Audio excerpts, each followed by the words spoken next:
those of the speakers and the host, and do not necessarily reflect those of Yoakley Scott Corporation and your sports network. Yeah, I've been closer to Jesus before, so can you help me out?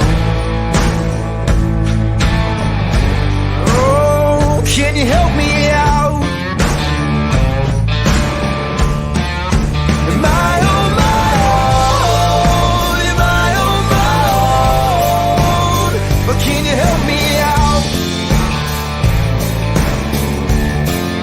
Am I on my own? Am I on my own? Or can you help me out? Can you help me out? I've been scared to look in my soul.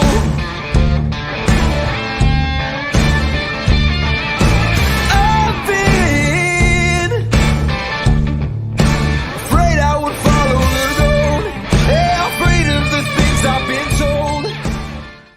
Hello, everybody. Welcome inside a brand new week of Running Point. It is the Monday edition brought to you by Greenwood Chevrolet in Austin Town. As always, Anthony Hartwig joined by Ty Bartell. Ty, it was a great weekend. We're both in red. I like it. Red Kingdom. Live on. For you. I think I'm more on the Guardians flex with the red right now No, too. that's darker red.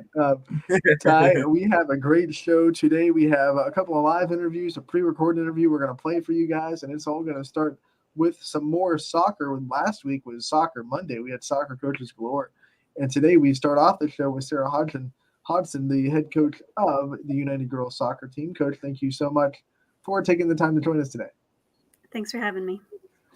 Coach, we kind of like to start off every interview is just to kind of meet the team segment. So I want to give you the chance to highlight some of the big names inside this United Girls Soccer program and some new names we'll have to get used to for the 2022 edition of the Eagles. Yeah. So, I mean, every name is important, especially when you're coming from a smaller program with ours. We only have 17 on the roster this year. So every name is going to have some impact on our season. Senior wise, we come back with, but we have 3 seniors this year: Grace Hall, Emily Engel, Tiff Thompson, who are already just off and to a great start, holding back our defense, holding mid position. They're doing an amazing job.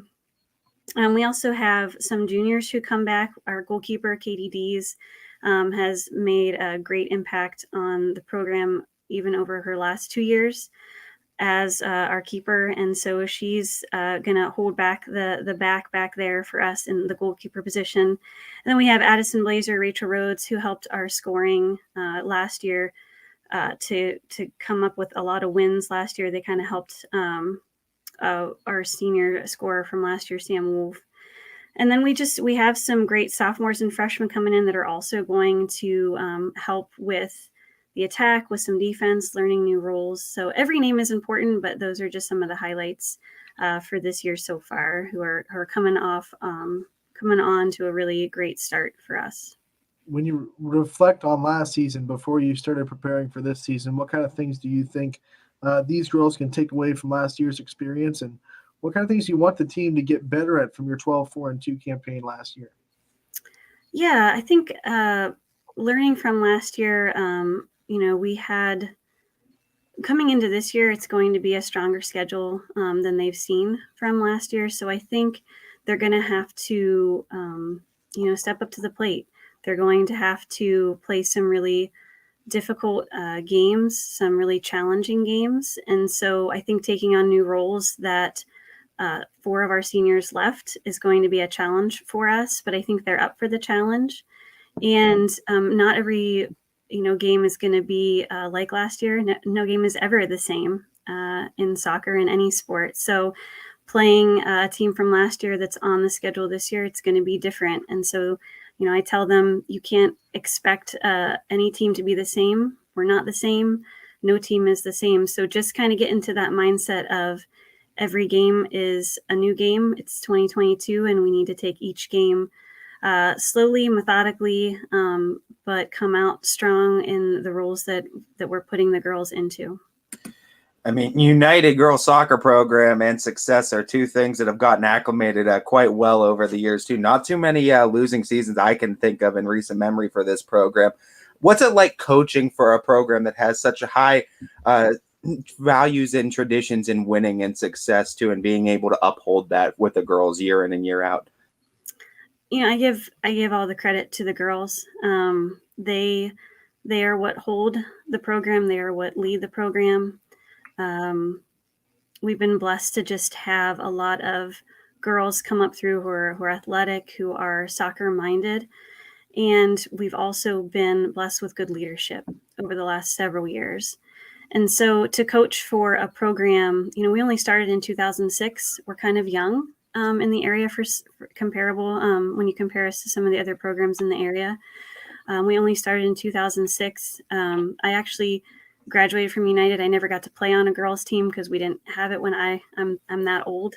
So I played on the boys' team, and so to be able to lead a girls' program at United is special to me just for that. I had history there, and so I just love continuing the history of excellence and striving to do your best regardless of who you're playing, who you're up against.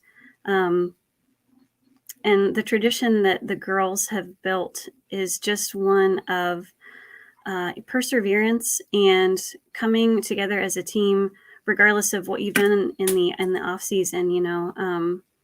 Everybody starts kind of in the same place, regardless, and we move forward as a team.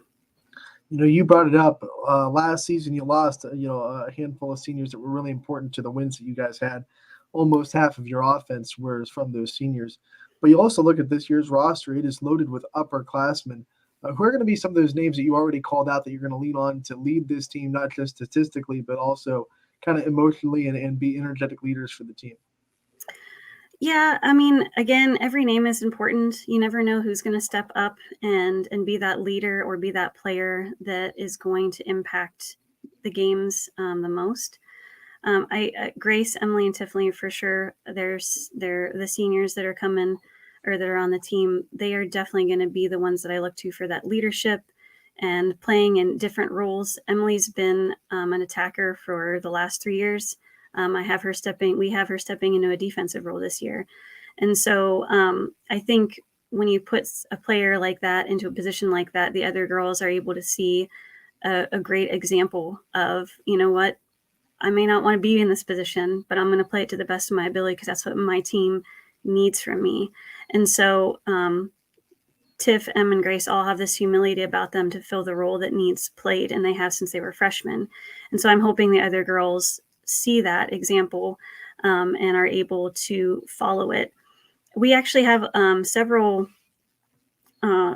girls from the sophomore and freshman class that are also I'm going to be asking quite a bit of. We have Cam and Kaylin and Kylie and Allie and Natalie Shipley. They're all going to be asked to play some really important roles from the get-go. And I think they're up for the challenge. I think that they're going to be leaders as they come up through, as they get through some of these challenging games for us.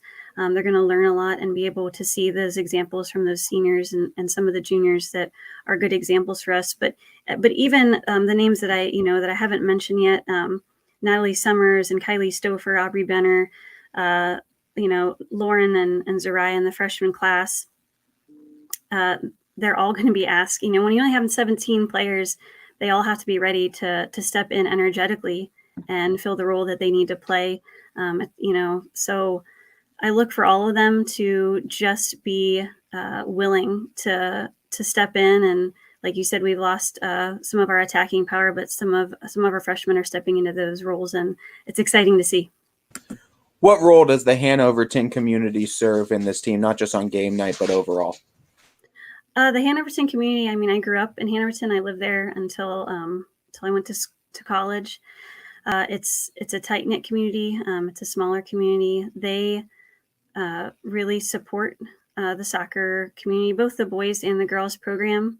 They look to be present at the games and just cheer us on with enthusiasm and They make the games fun to be at, and so the Hanoverton community has a special place in my heart just because that's where I'm from, and they do a great job of just lifting up the boys and the girls program to be a center, to be a place, or to be a program, to be programs that are lifted up and given a lot of credit and a lot of passion towards. A lot of soccer programs have to be real creative when it comes to kind of building the youth organizations up and trying to get these players ready before they get into high school to be at this level, because a lot of high schools just don't have middle school soccer teams yet. So what kind of things have you done now in your 9th year at United to build the youth organizations at United and get these kids into soccer at an early age and try to get them developed before they get to you as a freshman? Yeah, so I want to give a lot of credit to my assistant coach, Nikki Blazer, and a lot of the mothers of the current players who have just put in so much time and so much energy and so much passion in coaching these girls up through the rec league. And then a lot of the parents who have been, looking for that outside of the season training so that their girls can come in ready, fit. They have that special touch on the ball that helps us out immensely. So I want to give a lot of the credit to Nikki and those who have coached and given their time, dads as well, who have given their time as coaches. They're not getting paid to be the rec coaches, and they're the ones that have built the foundation for these girls. I have helped here and there throughout the past, in the past, to help with events and some camps. But I really give the credit to the Hanoverton community, the Youth Soccer League, bringing these girls up. On the district level, I serve as the treasurer for the Youngstown Scholastic Soccer Coaches Association for the high school. And over the last now 2 years, we have actually been promoting and executing a middle school league for all of the high school teams in the area. And so we've been trying to promote and build the game of soccer through a middle school program. And those, the people that work alongside me on that board have a passion and a vision for building up soccer in our area to where the middle school schools can actually have programs for soccer that are encouraged by the school and supported by the school. Because you're right, there's not a lot of middle school programs in our area. There are in other parts of the state of Ohio, but not here. And so the Youngstown Scholastic Soccer Coaches Association is really trying to be pioneers of building middle school soccer in our area. And it's exciting to see. We've seen growth in it. We've had what have we had? I can't remember, but we've had at least two fall now and 2 spring sessions of that middle school program. And it's seeing great growth in some of especially the smaller communities like my own that are trying to get girls involved in middle school before they start branching out to other sports, to let them have a team to play on that is consistent and plays, especially in the fall when a lot of those other sports start. What would you describe the culture of this team like? In other words, if there's girls interested in joining a team, what can they expect when they become a part of it? We have a lot of fun. I told the girls the other day, there's really only 2 things that I want to see from you all. I want you to know that you're having fun, and I want you to be developing. Those are the 2 things. So the 2 focus. So we do always start out the year talking about excellence and what that means. But if they're not having fun and they're not developing, soccer might not be the place for them. And I always am honest, I love the sport. I want to be here. And I think the culture is one of just have fun while you're developing, and while you're developing, have fun. They can go hand in hand. It doesn't have to be super serious. It doesn't have to be super not serious. It's a good mixture. And so I think the culture is one of being inclusive and being encouraging and stepping into roles and stepping into challenges that will grow you as a young lady. Coach, thank you so much for taking the time to join us today and giving us a solid preview of the United Soccer girls soccer season. We appreciate your time. We look forward to covering you all season. And we will hope to have you on again sometime soon to talk about some Eagle success. Awesome. Thank you for having me. Good luck to you guys. That was Coach Sarah Hudson from United Girls Soccer talking to us on Running Point, brought to you by Greenwood Chevrolet in Austintown. And 9th year at the helm in United, and she talked about it. It's a program that has only been around since 2006. It's fairly young compared to other soccer programs in the area. And when you put 9 years into it and you're a United alum, that's got to be a really proud moment for her as a coach to see the fact that the last 3 years they've had double-digit wins. You know, they are.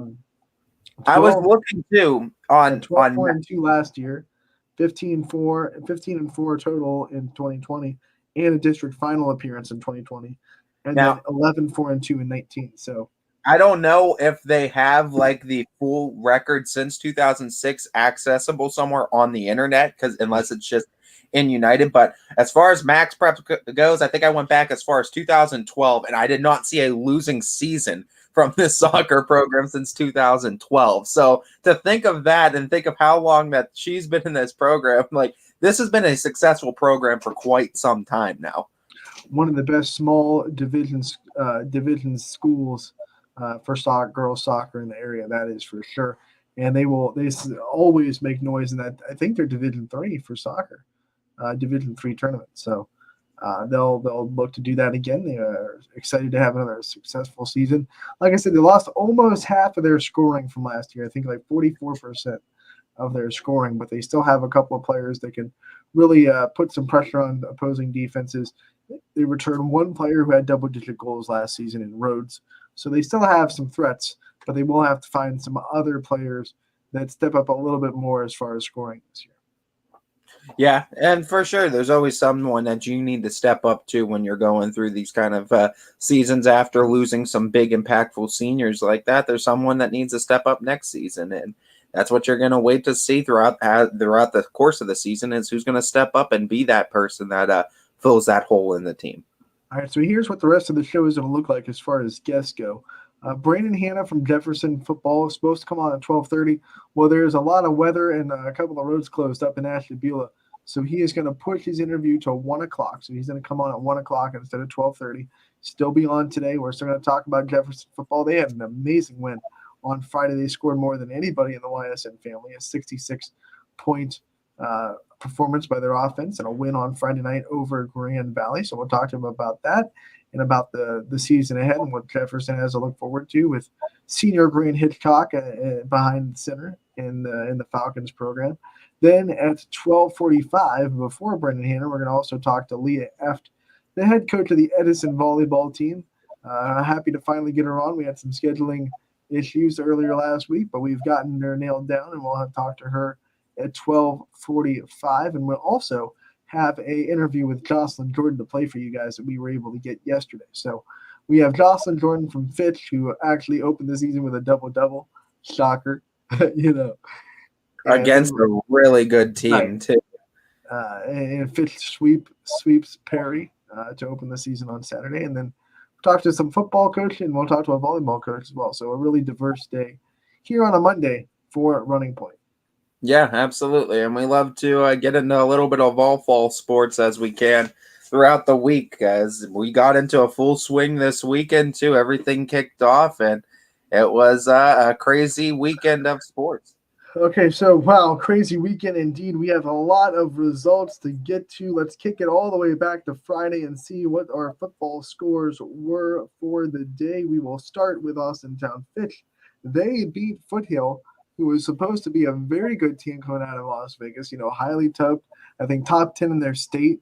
They were classified. Don't know who was saying that, but that's what they were kind of. They were advertised coming into this game. 42-10. Austintown Fitch gets the win. East Liverpool gets Minerva 44-7 to open off the season. Struthers looked really good. They're a healthy team. They were plagued by injury last year. Now they come back healthy and experienced. 49-6. They get the win over St. Thomas Aquinas. How about this? Middle Ridge lost to Pymatuning Valley 22-7 to open up the season last year. Revenge was on their mind all season. We talked about it with Coach Shaner. That score was in the locker room. They got their revenge. 41-8. They win over Pine Valley. and flex their muscles too. And I mean, congratulations to the Rams are in order. We knew this was a team that was going to be pretty dangerous going into this season, and just what the potential was that what they could be too. And Coach Shaner's a great coach over there too, and he's always focused on developing those kids, but making sure they're having a great time while doing so. And I mean, that it's a nice way to cap it off too, knowing that that's the game they wanted to, and knowing that it was in their mind, and determination paid off for the Rams. Here's a score that I don't think a lot of anyone saw coming. Lakeview beats LeBray 34-7. Just a stomping. Lakeview snaps a 16-game losing streak, and they beat last year's 1 seed out of Division 6. Incredible win by Lakeview. And I think I mentioned this on the broadcast too during Friday night, that I think it's like one of the first wins for opening season for Lakeview in a few years. And that's just nice to start off with a win, like you said, and a 16-game losing streak too for Lakeview. And that Cortland community deserves it. They absolutely do. Like, I'm not saying that I wouldn't have been shocked if Lakeview won this game. I did not see a Lakeview blowout coming. Like blowing them out too. Like I thought, I definitely thought if Lakeview was winning it, it was going to be like about a touchdown, maybe a 10-point game that Lakeview wins by. I did not expect them to blow them out of the water. And work was done in the off season, and Bulldogs looking good. LeBray definitely lost a lot of big names. They're going to have to work hard to find an identity and bounce back get their tradition back next week. Hubbard, everyone was talking about what's Hubbard going to do offensively. 28-8, they get the win over East. They start the season on the right foot as well. Boardman and Mooney was probably the most competitive game, or at least the closest game score-wise, differential-wise, of Friday night. 10-7, a late field goal by the Spartans gets them the win in a defensive grudge match for the Battle of Youngstown a little bit. Boardman Mooney, old school rivalry, and it's old school football too, with a lot of defense and a lot of physical hits. So if you watch that game at all, the hits were ramped up, like a lot of hard hits. And I'm like, ooh, is that kid getting back up? I don't know. How do you get back up from that? I tell you what, Ann, I was watching that game with a close eye, and I was like, I really can't believe it. I thought Mooney was going to win by a score of 7-0, because that was it was the tone they were setting the whole game. And I tell you what, I know it was a loss for the Cardinals, but this is that Mooney team I was talking to you about early in the season, where it's like Mooney, they could be down a year, they could be down a couple years, but they're always it's always one season away from them just blowing up again. And they almost beat a really good Spartan team last night and almost shut them out. What a defensive performance by both sides. Both defenses were locked down. Like I said, they were both super physical. There were a lot of hits in the game that I was like, how are you getting up from that, man? Like they were really hitting hard. They were physical. They were clean. There wasn't any extracurricular activity for the most part. And Boardman gets to win 10-7 in a defensive battle. Both defenses look good. Both offenses need to find an identity a little bit. Congratulations in order to Coach Doda too on getting a win for the Spartans. Balone was, as everyone expected him to be, just fine and dandy. 55-14, Lowville gets the win over Columbiana, and Mr. Balone had 7 touchdowns total, 6 through the air, 1 on the ground. Yeah, I mean, he's a stud for sure, too. And this Rockets team is going to be a very, very tough team to beat inside that Scarlet side of the MVAC. I'm excited, too. That first conference game, Tigers-Rockets, it's literally going to have to be almost Lion King-esque, right? You're going to have to go after the kingdom, right? King of the jungle. It's the Tigers right now. Garfield struggled for a bit against Cardinal, but pulled away late, and they win 40-12 over Middlefield Cardinal. This is a Garfield team, like I said, too, before. This is just a really good program that just knows how to win. They have traditions of winning, and they've dominated a lot of these Portage County teams and surrounding teams for quite some time. And, they flexed their muscles again, opening win. Jefferson looked like the best offense of the night. Statistically, they put up the biggest number. 66-27, they get the win over Grand Valley. And they had some nice, I don't know if you saw it, nice new uniforms, too. They're in the all red. They got the red helmets with the state of Ohio on the side, kind of like a little bit of Ursuline flair, but red and black. It looked very sharp. I liked it. Jefferson was given a lot of love too on all of our Jefferson posts on social media too. They were going hard too, and I mean, I think it was the final score graphic was going everywhere too with that too, getting a lot of traction. That community loves their football too. They're looking for a winner, and that's a heck of a way to open up a season. They want to build off last year. Remember last year they won all their non-conference games. They were 3-0 going into the league play, and that NE8 just kind of made them stumble a little bit. But they're looking to go right back at it this year, and their offense with Grant Hitchcock under center as a senior looks really, really good.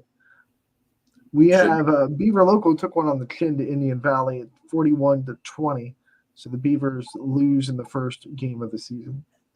Yeah, drop one, like you said, took one on the chin. They're going to have to talk some things over in the locker room and address some things prior to week 2, but still long season ahead of them too, and definitely not a death sentence for conference hopes or playoff hopes by a long shot for Beaver Local. Girard did not let history repeat themselves as they got an early lead against Streetsboro. This time they kept it. They held the high-flying Rockets offense to just 24 points, and they win 42-24 in Streetsboro. Big win for the Indians. We were hearing it too when those preseason power rankings were dropped. They were talking about Girard. They were saying out of that Girard camp that this was going to be a really good football team this year, and we better watch out. And we said, show us what you got. And they definitely came out and showed us exactly what they got. This was a team they allowed 70 points against a year ago. Streetsboro scored 70 against them a year ago. Girard locked it down, went to Streetsboro, which is a huge football town, too. I told you, it was packed just trying to get in there, too. And, I mean, they went in there on the road, got a huge win. And I think if you're in the NE8, you got to start looking at Girard and saying, all right, this might be a different Girard team than what we've been used to the last couple of years. We look at East Palestine, and they did lose 31-14. But if you watch that game, there's a lot of fight in that team. It was never on the clock. They actually took a lead early after falling behind 6-0. They came back, responded with a great touchdown drive to make it 7-6. And then when Malvern answered, East Palestine put together a really good drive, got down inside the 10, and then a couple of negative plays just took them out of that flow. But they were ready to take another lead. It could have been 14-12 real quick. And if that momentum swings, who knows what happens. But the Bulldogs, that's a good Malvern team, and they a very good Malvern team for a long time. It was 12-7 at halftime, I think, and it was never really a running clock situation. So a lot of positives to take away for a program that is really trying to build any kind of positive they can get. I think this is probably one of the best I've seen that East Palestine team look in the last couple years, if to be quite honest with you. I mean, complete play-wise from quarter to quarter, from first to fourth. I mean, I think it's one of the most complete games I've seen the Bulldogs play. Now, no, they didn't come out on top of the game, but like you said, that's a really good Malvern team that's going into it. One that has consistent winning seasons year in and year out. But like you said, they competed all the way through. Look, yeah. What I loved is they bought in. Like you could tell, they bought into that game. The effort was there every single snap, which is what you love to see. Excuse me. And the second thing that I saw out of this East Palestine team that maybe you hadn't seen in the past couple of years, it looked like the framework stuff was there. Like they were starting to get football IQ a little bit better. You just got to, now you got to fix the little things, not making negative plays when you're down inside the 10, finishing drives, things like that. And then you're on your way. But I think a couple of years ago, they would have loved to have to fix the little things. Yeah. And you know what? There's some favorable games on their schedule now where after a game like that, where EP played a really good game against Malvern, tell you what, picks wise, you're looking at some of those games, and now there's some toss-ups now happening. I think on UP's schedule. Looking at the EOAC in week 1 and watching all the teams in the EOAC, I think there are some teams in the EOAC that East Palestine can beat. I really do too. I think that East Palestine, I mean, if they make the right tweaks too, and these kids are able to perform like you said, and I've said it too before, this was a good Malvern team that they were going to play. You could play like that too, fix some things. They could definitely be middle of the pack, I think, in EOAC play. I'm excited to see those first few games too against those teams. You got to win against those bottom tier teams first. Certainly the first game will dictate, I think, how the trend's going to go. Lisbon did not disappoint out of the EOAC. They took the Bombers' best shot and they took it right back, 40-25. The Blue Devils get the win, and it was a running performance. They had over 350 rushing yards as a team. Lisbon looking good in the first week of the season, 40-25 over win. The EOAC, Eastern Ohio Athletic Conference, as a whole was saying, quit forgetting about us as a football conference over the weekend. Getting a lot of wins non-conference wise, the EOAC did too, and some impressive wins as well. And the most impressive play of that game, though, came from Wyndham. Case I ran back a kickoff return for 83 yards. It was an electric play. And if you want to go back and watch that on demand, you definitely should, because it was one of the plays of the week. There were so many plays to choose from this week for our plays of the week. Obviously, we agreed on and we went to Mixon's run from Valley Christian that you can see on our social media pages. I think it was clocked at 81 yards. He broke a couple of tackles down the sideline, then just foot race to the end zone and won it. And foot races with Camel, like Camel's a really athletic team, so not exactly an easy foot race at all, but he got it. Certainly did too, and he's just an athlete overall too. So another I was telling you this before the show because I had it up. There were like 3 guys that had him wrapped up on the sideline, and they just slipped right down from him because he was just running that hard and he was that built. It was hard to get a hold on him. So there were like 3 guys, one in the corner and then a couple on the sideline, that looked like they had him pretty wrapped up and then just like slid down his body as he was running. He's a power runner, man. He's a beast overall. And that's another win, too, in the EOAC out of conference against Camel that you talked about, so, Valley Christian. When you're talking about a guy that can break tackles like that can also outrun you, that's dangerous. Certainly. Usually it's one or the other in high school. Like usually you get your jets that can really run, but they're not going to break too many tackles because they're smaller. Then you get your power guys that maybe they can break like a lot of tackles, but they're not going to win foot races down the field when a safety has a good angle on them. This kid can do both. Yeah, that's and he just sheds them off. Get off of me. Get off of me. So they United beats Waterloo. You were there, 28-7, and United's defense really headlined this game. United, and I even said it too when I came on that the Joe Dickey Electric Scoreboard show after too with Mike Ackelson. It was just really you saw what United did as a whole defensively. This looks like the same United team that we saw from a year ago that only allowed an average of 11 points a game throughout their entire season a year ago defensively. But also the passing attack is back for that Eagles team. And the passing leader a year ago had just under, or the receiving leader a year ago had just under 200 yards. And there was one guy too Nick Hardgrove had 2 touchdowns, and then Knight had a 93-yard performance on the night as well too. So you had guys that were getting the ball all over the place too. They were distributing it, and Coach Ogilvie used 3 different quarterbacks in that because there's still a race to who's going to be the starter. But hey, get them all exposure while you can. I think last year, they were doing that. They were mixing and matching quarterbacks. Grant Knight took some time under center, and then they mixed him because they hated losing him as a receiver, because if you remember 2 years ago with Ogilvie as a quarterback, he was a great receiver, a great target for him. So it was kind of hard to take him off of the target list and take him off of the athletic position that he was in. But more and more, I think they're starting to see that sometimes you just have to put your best athlete back there and let him make plays, and that really shined through on Friday night. Certainly did. It was a great game, too, by United all the way through. And Nick Hardgrove came up with some big plays offensively, defensively, too. And he definitely was a performance that was worth mentioning. We talked about Valley Christian. They are the play of the week. You can check that out on our social media pages. They got the impressive win over Camel, 47-7 on Friday. Another EOAC win. You talk about United, talked about Lisbon, talked about Valley Christian. All getting wins out of conference, too, and really flexing their muscles collectively was the UAC. Western Reserve almost faced a mighty comeback from Liberty as they watched a 27-7 lead slip into a 27-20 lead before they steamrolled the fourth quarter and won 41-20. So Western Reserve hangs on and they get the win. And I know we're used to seeing Western Reserve ground and pound, but there were some really good throws and catches in that game. So Western Reserve looks like a little bit more of a balanced offense than they used to be. Apologies in order for me because I definitely picked against Western Reserve, and I thought life without David Altier was going to be way too hard for the Blue Devils to overcome. But that Western Reserve Blue Devil team has always been a good football program. They've always put out solid teams, and shame on me for not respecting them going into first week and recognizing it because they figured out a way too after losing David Altier.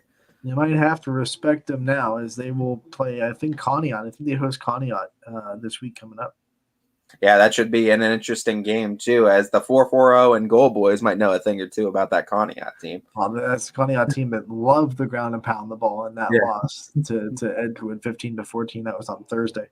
Ty, the highest build game of the night did not disappoint. The one that everyone was watching, the one that everyone kind of wanted to see. It was the matchup between Brock Lowry and Drew DeShields. They both shined bright, but Canfield got the win 35-31.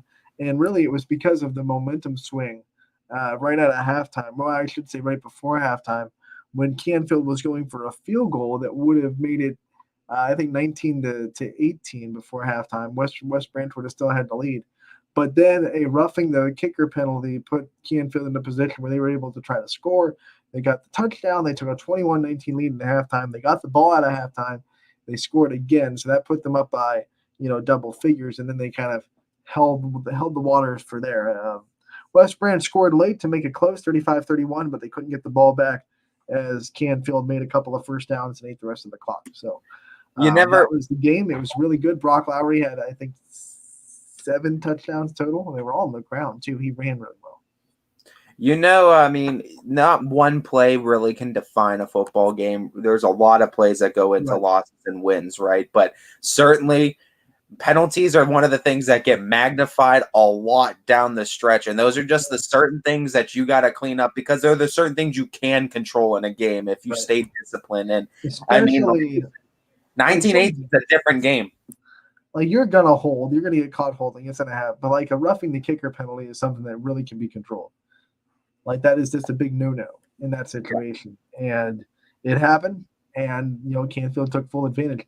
Now, if they went for the touchdown there and West Branch stopped them, it would have still been 19-15, and West Branch were wiped off, points off the board. But Canfield took the gamble. They believed in their offense. They could get that short yardage touchdown, and they did. They took a lead in the halftime.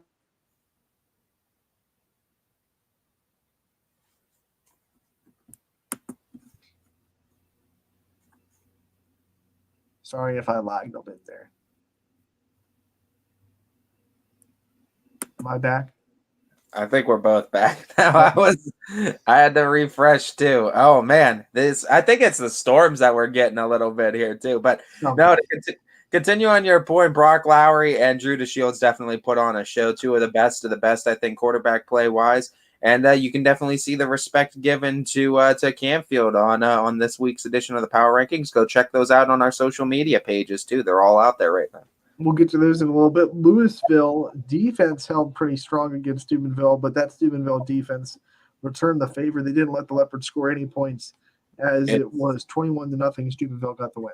It looks like one of those years where the Big Red are looking to make another run too, because they're big, no pun intended.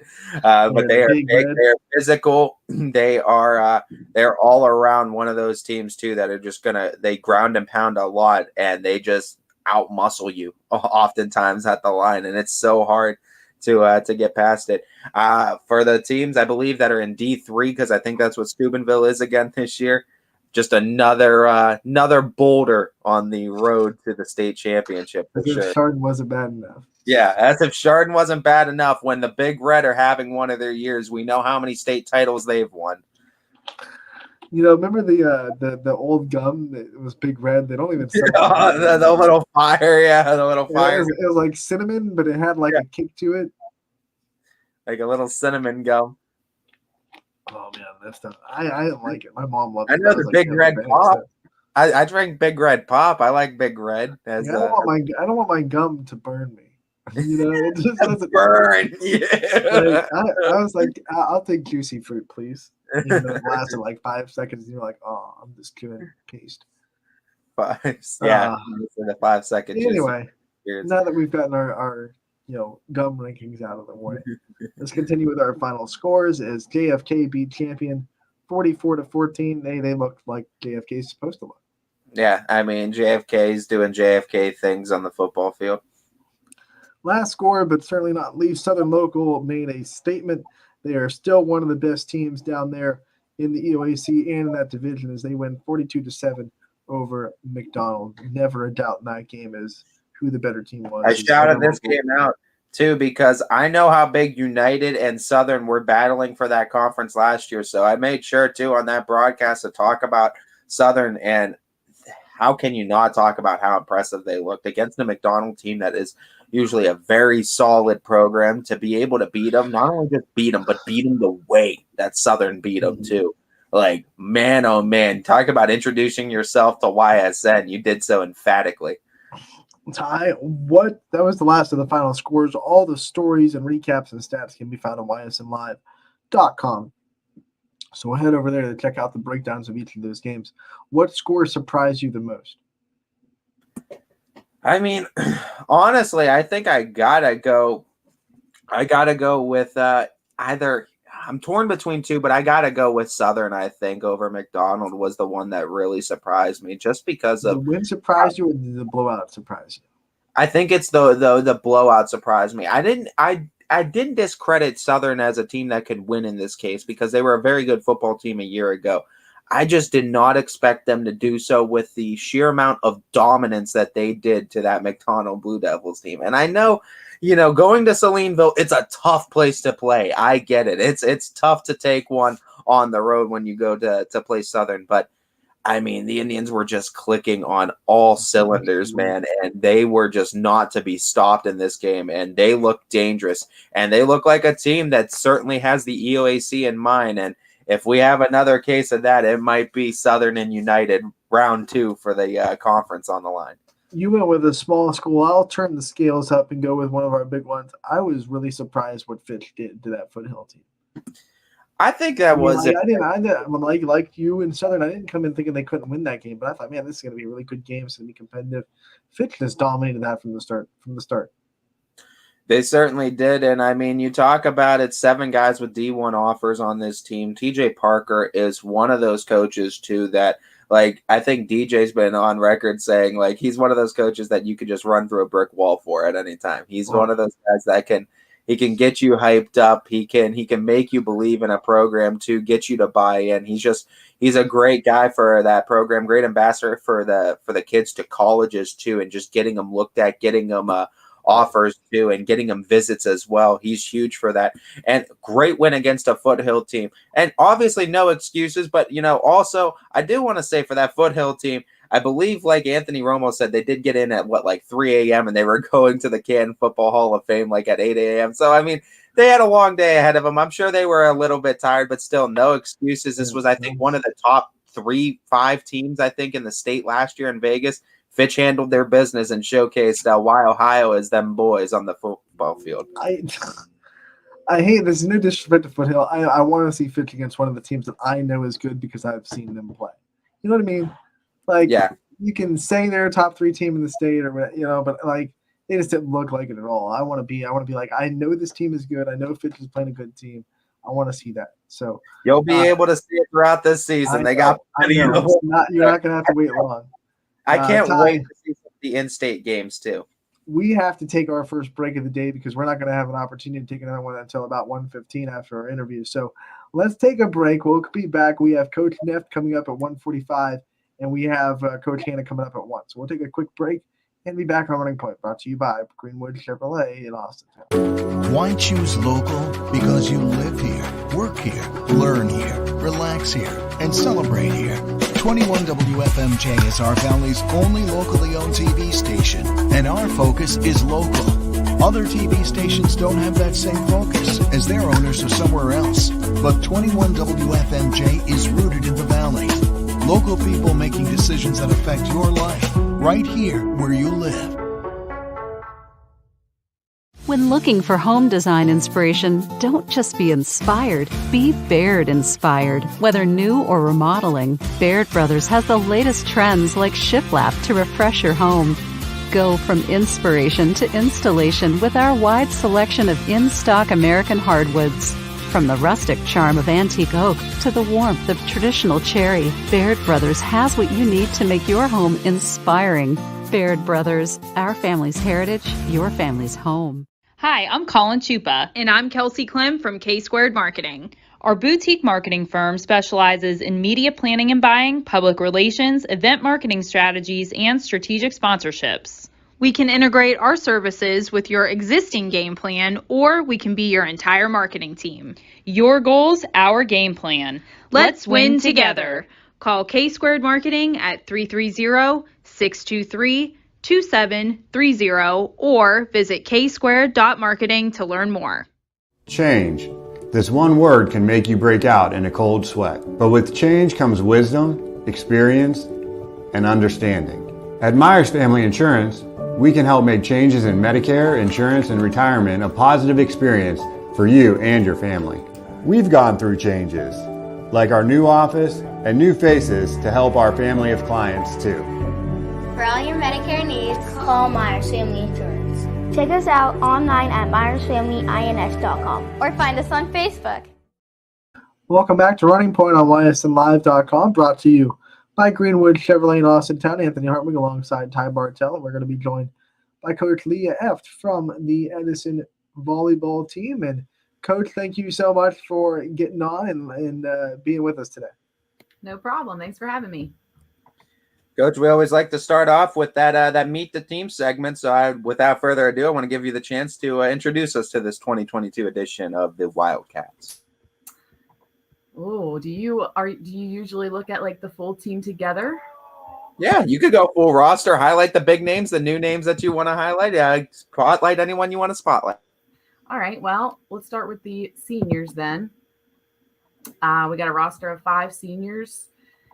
They are a phenomenal group of kids, come from great families. We've had a lot of fun this summer. We had an awesome summer season at Wheeling, the Highlands, and it consists of Olivia Fankhauser, Audrey Scott, Morgan Martin, Olivia Huff, and Katie Fluharty.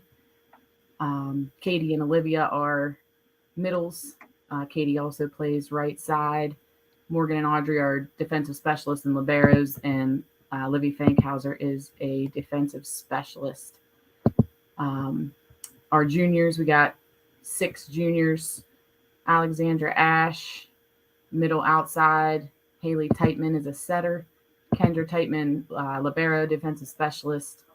Faith Bell, right side. Presley Meadows, right side. And Rebecca Evans, setter and outside. And then we have a sophomore, Megan Maxwell. She will play middle and outside. And then Ellie Joynson will come up and help us a little bit with defense specialist and libero. So that's our roster for varsity. Coach, every team has something they're really good at, something that they have as a strength. What are some of the strengths of this team that you're going to lean on this year when you game plan against teams? Yeah, our serving has been great this summer, and coming in, I coached back in 2010 to 15, and that's the first thing I really noticed about this team was they really serve well, and they can pick spots and pick apart teams, and I'm excited to work with that and try to make it even better. We got tall girls, we got 3 girls that are at least 5'11" or taller.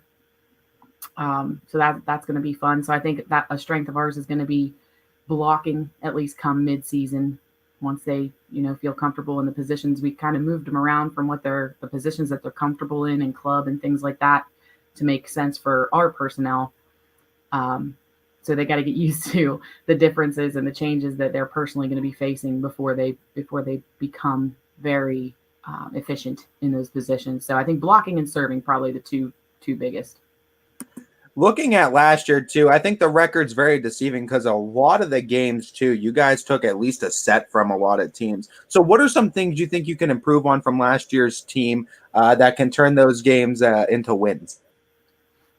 Yeah, and we talk about that a lot too. We talked about that this summer. Their record last year, trying to get that completely wiped off of their slate, because that's not the record this team should have.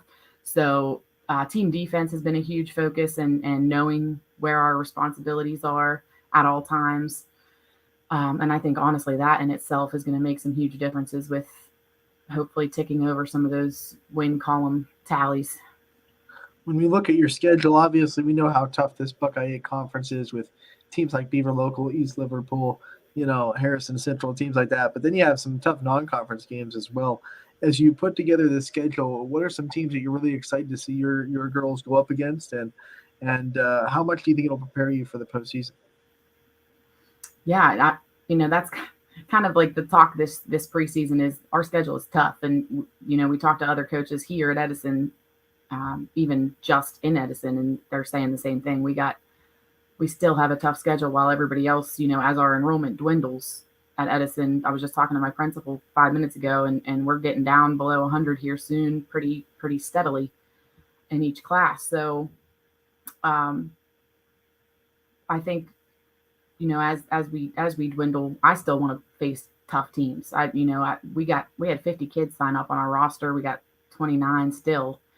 And when we have that many kids, I still want to compete. I still want to play those harder teams. So I think East Liverpool, my girls are really excited to play. They're interested. First game's Beaver, of course. So they're interested to see, where they're at. It's a good litmus test to come out the gates and play a team that's, established like them. And Toronto is always a good one to try to see, where you're at compared to last year's record. Coming off of, I think they were 3 or 4 wins last year from what they tell me. So I think those three probably, and in the terms of them being our rivals and closer, is what they're excited and getting to look forward to going into tournaments to see where we're at. Your participation numbers, I'm completely impressed with too. I mean, that's just incredible. What's the secret? I'm sure, as a lot of small schools are asking too, for dwindling numbers to be able to draw so many girls into a program like this. Honestly, I have no idea. Like I said, I was coaching before and left for a while, had 3 kids, and I came back into it. So I walked into 50 kids on the sign-up sheet, and I was very surprised. So maybe I'll know more answers in a couple of years, but right now I don't have that answer. So obviously, you stepped away from coaching to build a family, and I'm sure while you were doing that, the itch for coaching kept coming up. What was it that finally made it, okay, it's time to come back. I got to come back and try to coach volleyball again. What was it about coaching, not just at Edison, but coaching in general, that made you want to come back and do it? Well, the unfortunate passing of Coach Smith, our girls at Edison have had to deal with something that not a lot of high school girls have had to deal with last season. And I honestly think that just knowing that they were going through a lot, and, I had my family kind of set. We now have a 7-year-old, 5-year-old, and 2-year-old, and my husband coaches varsity at Creek as well. So we kind of just said, we'll make it work. And these girls are going to need somebody who's been there before and know what's going on to have a successful season. So it was really just trying to come back to help the program and the girls out. It felt like a call to action too to the community that you felt like you needed to make. What is that love for Edison like too, and where did that love start, and how deep is that love for this community? So I went to Edison. I played at Edison. I went and played at Teal College, and came back and wanted to get a job here. I feel a very deep sense of community here with my coworkers and community in general. This rural setting for me is definitely home. It's where I've wanted to raise my family. It's always been exactly what I needed in my life. So just wanting to be able to help be the village that raises up more generations that can stay here and feel comfortable here. And I feel like coaching is a huge way to help the community and the kids understand that it's a good community, and they can stay here and work here and live here and love it as much as I do. We know team chemistry is so important. What are some of the things that you like to do as far as team bonding activities with this group? Oh, this group, honestly, it's so organic with them. They love it, and they've done a ton of things on their own. We had a meet the team night not too long ago, and all the fall sports went up into the stadium, and they were talking about they were introducing the teams and all of that, and the girls on their own, they all went out to eat after. I didn't have to do anything with that. They just kind of did it. We have something coming up. My little sister actually owns a business called Float the River in Cuyahoga Falls. A little plug for them. So we're going to take the girls up to float the river. It's just tubing on the Cuyahoga River. And this summer we did some things. We had team dinners, and we played pool volleyball and volleyball at my house. We have a big grass court and a big pool, so they enjoyed that. It's like I said, it's been very organic because so far, knock on wood, no chemistry issues. They get along really well, and it's a lot of fun to be around it. Coach, we also like to make sure that these coaching staffs get highlighted because we know that head coaches can't do it all by themselves. So I want to give you a chance to highlight them and some other big names in this program that you think deserve some spot. Oh my goodness. So the first time I coached with Jim McMillian and Chris Turk, and those are some big names, and they're back with me, and I'm really excited to work with them again. I've missed them. And we got Keely Drabick. Oh, sorry, we have an announcement. Let me mute you for a second.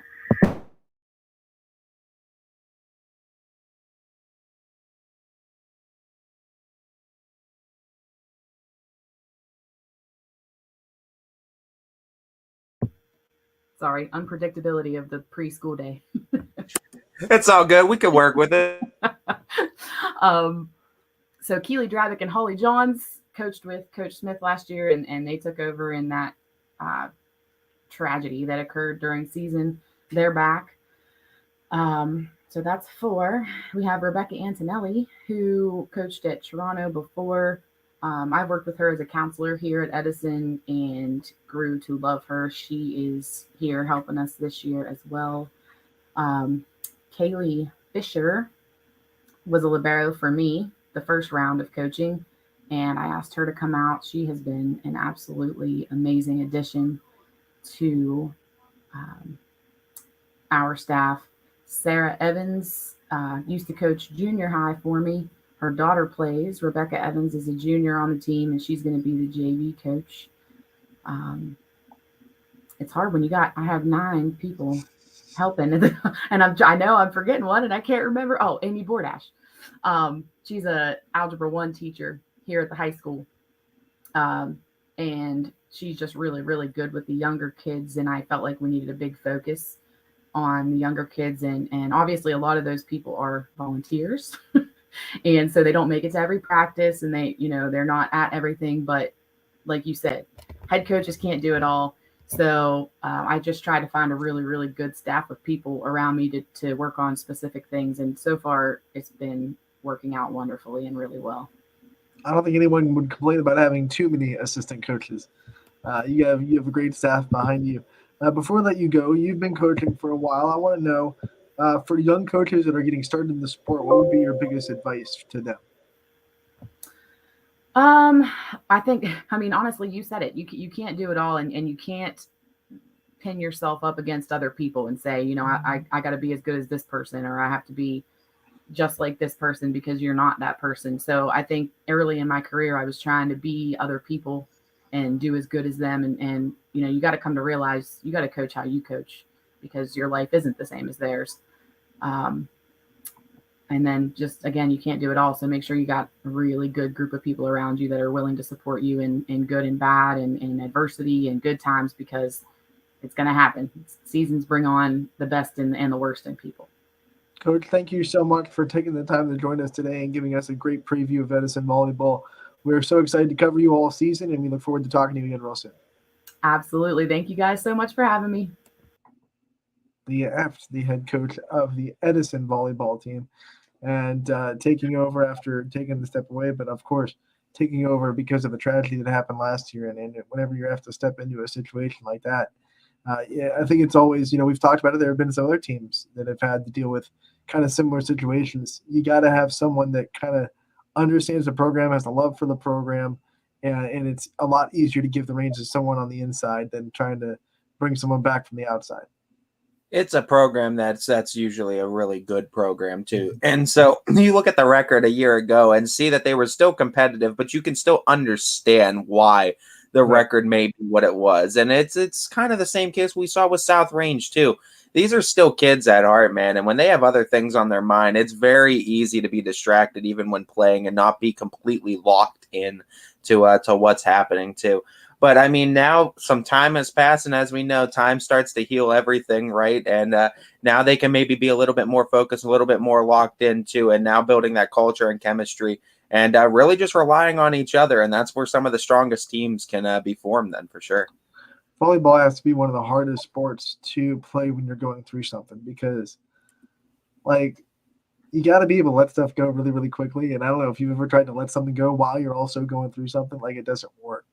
Your brain doesn't work like that while you're in distress. It's just like you can't let stuff go. You know, your mind's racing, and you got to be at the next play. And all of a sudden, one mistake falls into three because you can't. It's hard to let stuff go that way. For sure. But like I said, this was still a team that was competitive last year, took sets off of a lot of the games that they dropped last year. It's just a matter of tweaking a few things. If you're good enough to take a set, 2 sets too, you're definitely good enough to win a match too. I think this Edison program is going to get a boost of adrenaline too going into this season. Edison opens the season next Monday, a week from tonight, against Beaver Local. So that's when they open the season. That's a great opener right there with a really good program in their own right with Sarah Lowe at the helm of the Beavers. So we look forward to that, and that'll be a week from tonight. It's always fun, too, when any of these teams lock horns, and a perfect test, too, out of the gate. And that's what Edison said they wanted, too. And that's what Coach F talked about, wanting those that tough schedule in front of them, too. And that's just one of those conference plays, so you're going to have to play them anyway. But tough opponents, too, and you'll take them. It's all going to be in preparation for that tourney. And she gave you all the names on her roster. I want to highlight this one. Katie Fluharty is one that you got to watch. She is just an athlete. She's going to be a Division I softball player, probably. Has every chance in the world to be a Division I softball player. But she says the work ethic is bar none, above reproach. It's all there. Athletic to the fullest extent. And if you haven't seen her do her thing on the volleyball court or on the softball field, you got to go watch Katie Fluharty. You got to go watch that player. Yeah, definitely. And like we said, too, watch out for the Wildcats. Should be a fun upcoming volleyball season. We're definitely excited to see that Edison program get underway. You also got to watch out for Jefferson. They sent a statement on Friday as the football team got the 66 point performance on the offense and got the win over Grand Valley. And we're going to talk to Coach Hannah from Jefferson. Coach, thank you so much for making time for us today and coming on Running Point. Absolutely. Thanks for having me on, fellas. I mean, Coach, that was a heck of a win, too. And, I mean, I know we got a chance to meet some of your team. We knew some of the returners. Grant Hitchcock's a name we've all come to know for this team. But I want to give you the chance to highlight some other big names you have on this Falcon program this year and some new faces, too, that you think are going to be big playmakers down the road. Yeah, I think, obviously people are starting to get to know Grant Hitchcock, senior quarterback for us. But Trent Hodge, our senior receiver, he had a pretty good season last year, but rolled his ankle, I think, first drive.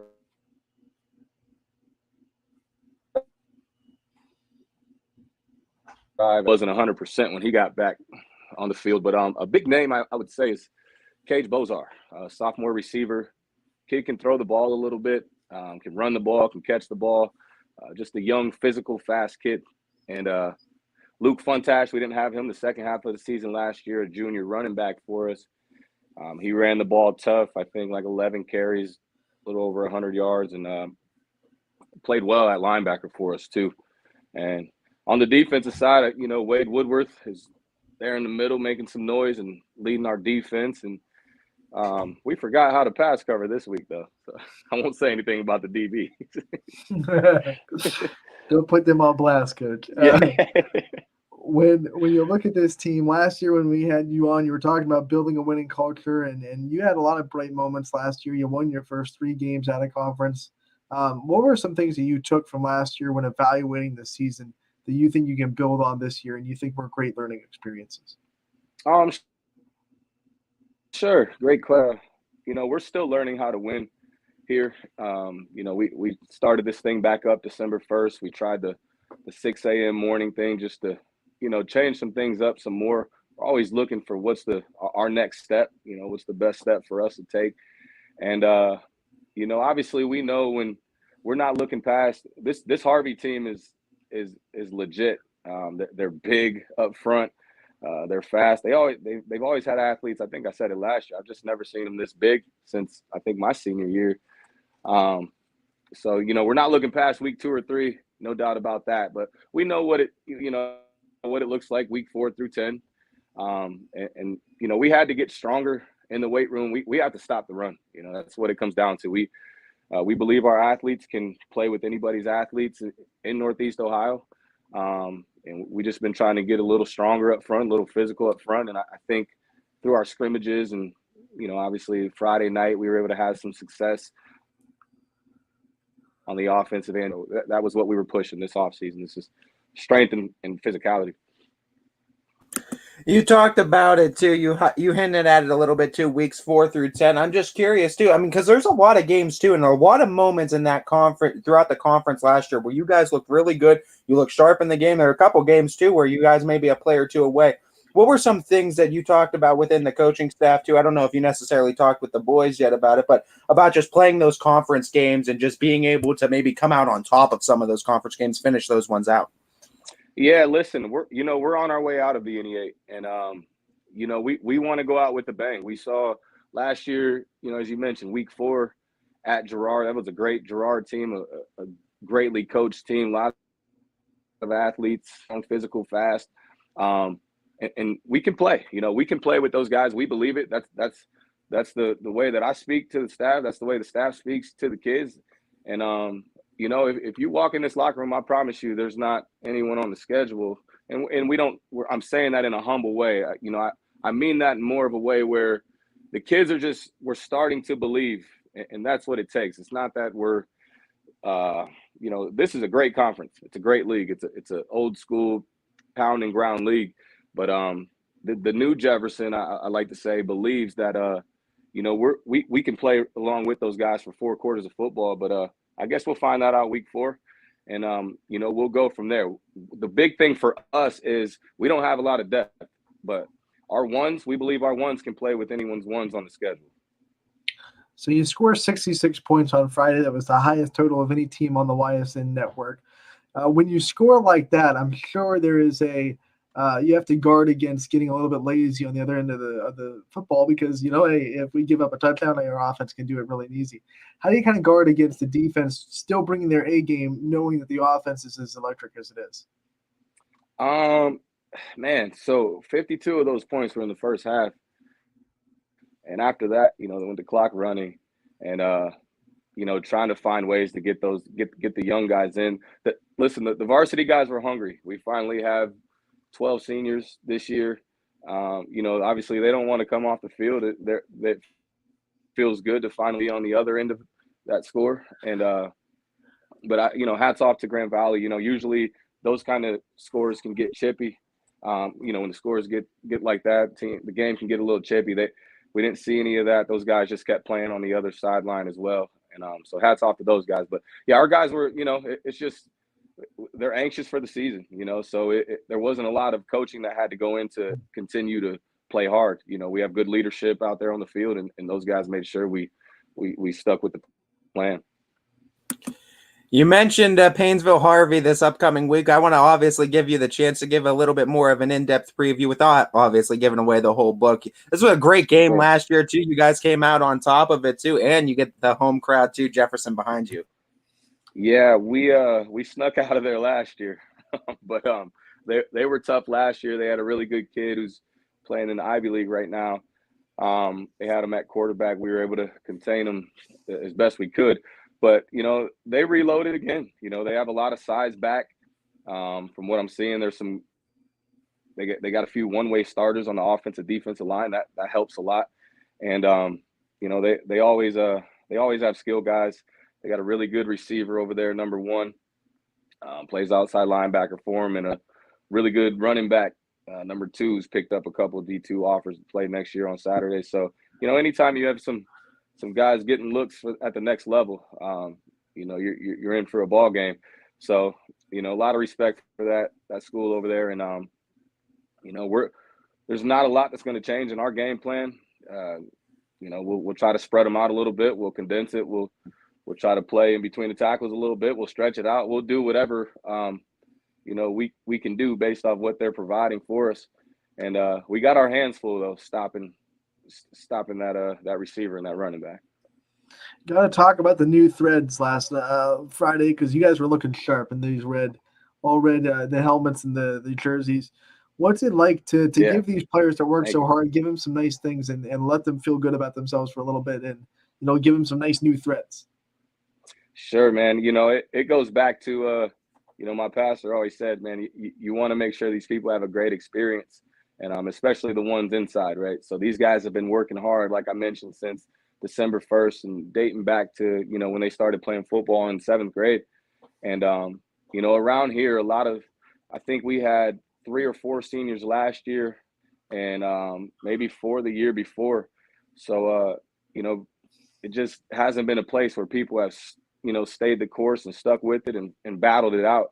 These kids deserve the world, man. This class is special, not just from an athletic standpoint, but from an academic, from a character standpoint. They're just great young men. They're great in the classroom. They're great leaders in the weight room, and they've really set the example and set the tone for our program. So the least I could do, or myself could do as coaches, is grind it out and listen. I told them, I said I didn't play this year, but coach likes to look sweet too. So I don't want to be the only sweet looking one on the sideline, right? So let's get my guys right. And it's funny because they're not like, they make decisions on the field, but everything that we do, I try to bring them some artwork and say, hey, what would you do with this? How would you like this to look? And they're just like, Coach, you handle it. All right. We trust it. We believe it. Swag us out a little bit. So, yeah, no, like I said, they deserve it, man. We're working on some white uniforms that we can hopefully get in and bring out in a few weeks. And, nobody deserves it more than these kids. These kids obviously have a huge bond with you. I see them after so many big games too, and some big wins last season too, how they interact with you. For you to have such a close relationship, I think it's obvious that someone had that kind of impact on you. A coach had that impact on you. What's the best advice that you've been given to along your coaching career that you still take to this day? Listen, man, I have some great mentors. Tom Bruni being one of them. He was my high school coach. He's over in Arizona, and they can count them in the Final Four every year. Won a state title at Maple Heights, and won another one in West Virginia. Just a big name and a great football family.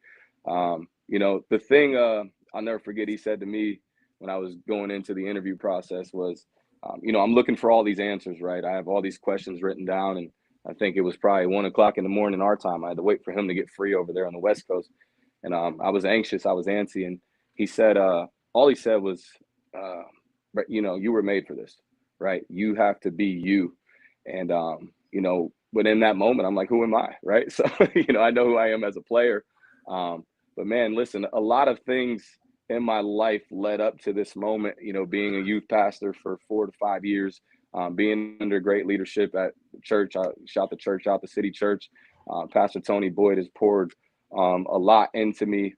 And then, last but not least, Ed Rankin's been played a big role in this, man. He guided me through the whole interview process.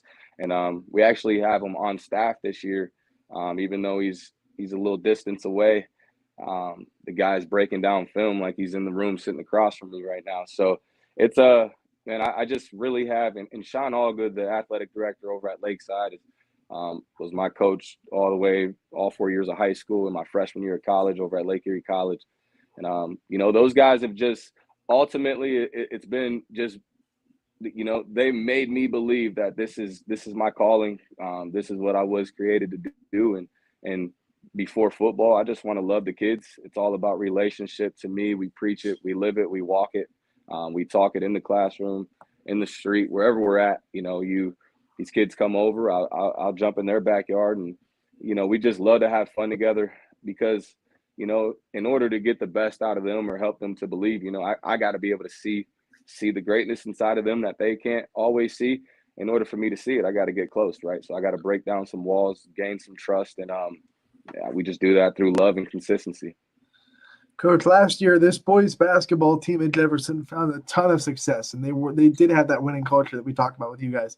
So how much do you think that impacted either your players that are on that team as multiple sport athletes or the players that just experienced it and witnessed it as a student body? How much do you think seeing success in the school system from another sport kind of helped you build that winning culture for the football program? Yeah, I think, if you think back, Grant Hitchcock, our quarterback, the leader of our team, has been the starting point guard since he was a freshman. So I was on that staff his freshman year, and he's been a leader in there, so he's seen the process. And I like to say the same thing about our football class. What that senior class was due. We came in; those guys were sophomores. Hitchcock was a freshman running the point with that senior class from last year, and those guys were due. I got to sit in the front row and see how they got it done. And like you said, it's just we're trying to bring a sense of pride to the community, to the school, and make it feel great as a student and a student athlete and a teacher and a parent to put on black and red and represent the Jefferson Falcons. And hats off to our basketball program by setting the tone and getting that done and making some noise and a nice run. And we're going to give it a shot and try to keep that same recipe and see what we can do this year as well. Coach, before we let you go, I always want to give the head coaches an opportunity to highlight their staffs and other big names in that program, because I know you guys can't do it on your own. Sure, man. A phenomenal staff, great guys. I'll start with a new guy on the staff. George Ojika is coaching our offensive line, our defensive line, and our special teams coordinator. My father, Romel Hanna, he's assisting with the offense and defensive line as well. Ray Torrado is working with our linebackers. Darrell McCaleb is working with our running backs. And then I brought in one of my teammates from the Erie Express, Corey McWilliams, just joined us as well, working with our receivers. And, couldn't do this without those guys. There's a lot of hard talks, a lot of hard conversation, but there's also a lot of fun. That same relationship that I have with the kids, they're starting to gain that as well.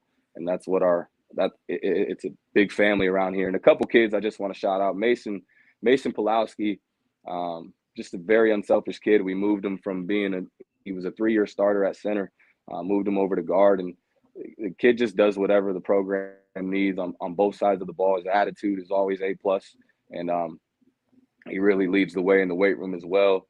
Cole Brake's been a great leader this offseason for us as well, our right tackle. And I know I mentioned Wade Woodworth earlier, but honestly, this thing runs through him. Being on the defensive side of the ball a little more this year than last, that kid's calling the shots out there. I'm just here. Coaches are here to help adjust when needed. But if you really pay attention to that film last week, number 3 was sitting in the middle, calling things out and making adjustments, because he's put in the time to develop relationships, develop the trust, and to really understand, what the plan is and what his opponent is wanting to do. So, definitely want to give credit to those guys. But I appreciate you guys, showing support and love to our school, our program, and it truly means a lot. And I thank you for, always reaching out and checking in with us and trying to highlight our kids as best you can. So thank you guys. Coach, we love having Jefferson as part of the Ysn family. Thank you for your time and giving us a good preview of this team. Good luck this week against Harvey. We wish you the best of luck, and we hope to talk to you again real soon. Sounds great. Thank you, guys. Brendan Hanna, the head coach of the Jefferson Falcons, who had, like I said, the biggest offensive output of any team in the Ysn family last week, as they won 66-24 over Grand Valley. 27. And the YSN affiliate 4-0 and Gold Boys too did a great job highlighting it, and that's what we love to see too, because they also know a lot more about that Jefferson community than even we do, and we've learned a lot about it over the years. But they've been in it too, they've been a part of it, and they really brought a lot of excitement to that game too, because there was a lot of excitement happening on offense for the Falcons. Ty, you're sounding like a droid again from Star Wars. So I'll tell you what, we'll take a break. We'll let you refresh your browser. And we'll come back and have some more fun on Running Point, brought to you by Greenwood Chevrolet in Austintown. Jimmy Sutton here, director of Isle, Purple Cat, and Golden String. We are happy to support YSN and two of my favorite people, Scotty Mincher and Super Dave O'Malley. We are an agency that provides services for adults with disabilities. We infuse humor, passion, and joy into their lives. If you know of any folks with disabilities that need our assistance, please contact us.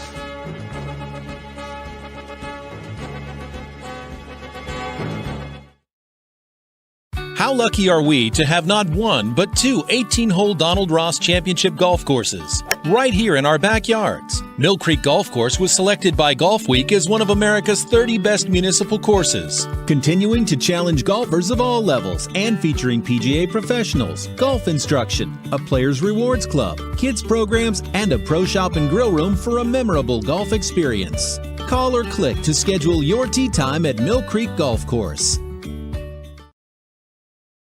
At Greenwood Chevrolet, we offer a worry-free experience for all our customers. From sales to financing and even service, We'll help build your perfect vehicle and lock in your trade value while your vehicle is being built. No worries. We guarantee financing, regardless of your situation or credit history. No worries. And when your vehicle needs service, our award-winning team will get you back on the road. No worries. That's what going the extra mile means. Only at Greenwood Chevrolet. Now is the time to think about your future, where you want to go, what you want to be. Your future can start now at Kent State Salem or Kent State East Liverpool. We have programs that will open doors and provide opportunities for you to pursue your passion. We are affordable, we are close. You call it hometown, we call it Kent State University. Learn more at www.kent.edu/Columbiana. You belong here.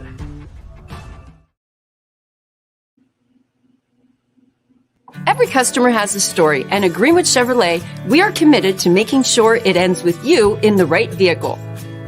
I get to be part of somebody's adventure, whether it's buying a car for the first time, helping them get approved, or finding the perfect car for their budget. I'm proud that people trust me with their finances. They trust me to take care of them, and they trust me with their story. I'm Tracy, and I'm ready to go the extra mile for you, only at Greenwood Chevrolet. We are Kent State in the Valley. Start and finish one of more than 25 bachelor's or associate degree programs, or start one of Kent State's 280 majors. With low tuition, public, and plenty of scholarship opportunities, we will help you maximize your education and minimize student debt. Enjoy the benefits of a smaller campus with all the opportunities of a large university. Save money, stay close to home. Apply today by visiting kent.edu/Trumbull. WRS Wealth Advisors is the area's premier wealth and retirement specialist. With our combined 70 years experience, WRS Wealth Advisors is the area's premier wealth and retirement specialist. Call 330-965-0370 to learn more about our individual and corporate financial planning services, or visit WRSwealth.com. Good luck, athletes! Quality, customer service, and integrity. Those are the four words that have driven our success since 1957 at Joe Dickey Electric. Joe Dickey Electric is one Mahoning Valley landmark business that stays current with the requirements of our customers. Family owned and managed, we are an electrical contractor and energy solutions provider. Every member of our team adds to his or her skill set through ongoing training. Residential, commercial, industrial, automotive, and more. We keep ahead of the needs of our customers with a fleet of more than 50 vehicles and 24/7 emergency service, so you're never left in the dark. Welcome back to Running Point on ysnlive.com, brought to you by Greenwood Chevrolet in Austintown. Anthony Hartwig alongside Ty Bartell. And Ty, let's go over some other results over the weekend real quick, because we had some volleyball and soccer games go on, as well as our football games on Friday. And volleyball opened up the season. A lot of soccer teams opened up the season as well. So your volleyball scores for the day, we had Lakeview go to Cardinal Mooney. They got the sweep over the Cardinals to open the season. Your set scores there were 25-11, 25-16, 25-7. Tara Lytle led with 15 kills, so no slowing down for the senior for Lakeview.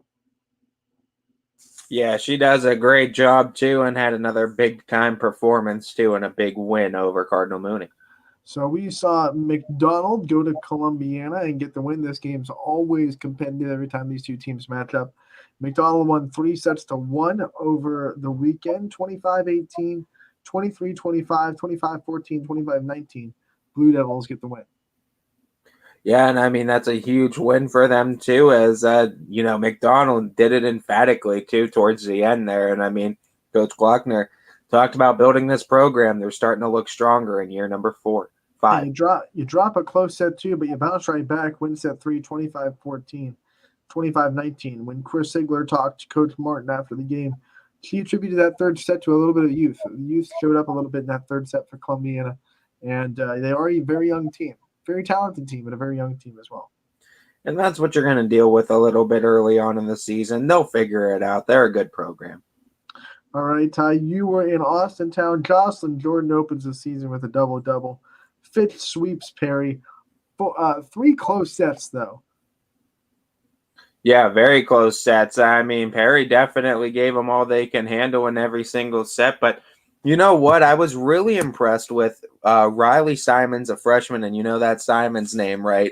Yeah, because that's Simons, really? yeah. Definitely, she came out huge, closed out first set with 2 aces consecutively to win the game, 24th and 25th point, respectively. And she was huge, too, filling up the stat line in multiple categories as well throughout the night as a freshman, too, throughout the morning, I should say. Jocelyn Jordan did what she usually does, but I was just impressed, too, with some new looks on this Fitch starting 6, how composed they were in those close sets to close it out against a very good Perry team every single set, all 3. Set scores for that game were 25-22, 25-23, 25-22. Jordan had 17 kills, 14 digs. You had Jordan Smith with 8 kills, 10 digs. You had, Julia Jordan. So you have Jordan. Yeah, I made a Jordan comment. There's a lot of Jordans on this pitch. We'll take that real quick. You had Julia Jordan with 6 kills and 1 block. Afton Roby added a couple of blocks as well. Like you said, Riley Simons, 36 assists, 8 digs, 6 aces, and 11 service points. And then you had, Lily Diltz. Am I saying that right? I believe so. Yeah, Lily Diltz. Yep. 7 digs to round out the defense. So Fitch has a great opening game as they beat a very good Perry team in 3 straight sets. 3 very close sets, but 3 straight sets. And that's a nice win to start out the game, but Fitch won't be home for another 10 days now. They have 3 straight games on the road, and it includes Hathaway, Brown, Warren Harding, and a game that I believe you'll be at, Anthony, against Lakeview on the road. Yes, that game's coming up soon, and it's going to be a good one. I'm excited. That should be fun too. A lot of tough games in that 3-game road because Hathaway Brown not a pushover team either, and of course Warren Harding one of those conference games. So I mean, you got a road trip. I shouldn't say, but a road slate of 3 games consecutively, 3 matches consecutively before Fitch is home again. 10 days from the 20th to 30th of August, I believe, is their next home date. Girard got the win over Canfield in the most competitive game over the weekend. Obviously, the one that we all thought was going to be the big matchup between 2 Goliaths. Canfield won the first set handedly, 25-13. Girard woke up in set 2 and won 25-22. Canfield takes set 3, 25-18. Girard returns the favor, wins set 4, 25-22. And then Girard ends the game by winning set 5, 15-8. And Girard gets the win over Canfield to lead off the season. You'll look at the stats for Girard. Lauren Pallone had a great day. You had Bree Littell. Those 2 are definitely the ones that you watch out for. Those are the 2 that led them. And then for Canfield, it was Maddie Cleveley and Abby McElroy and Carly Slavin that were the big names. For Canfield, they all contributed a majority of Canfield's kills.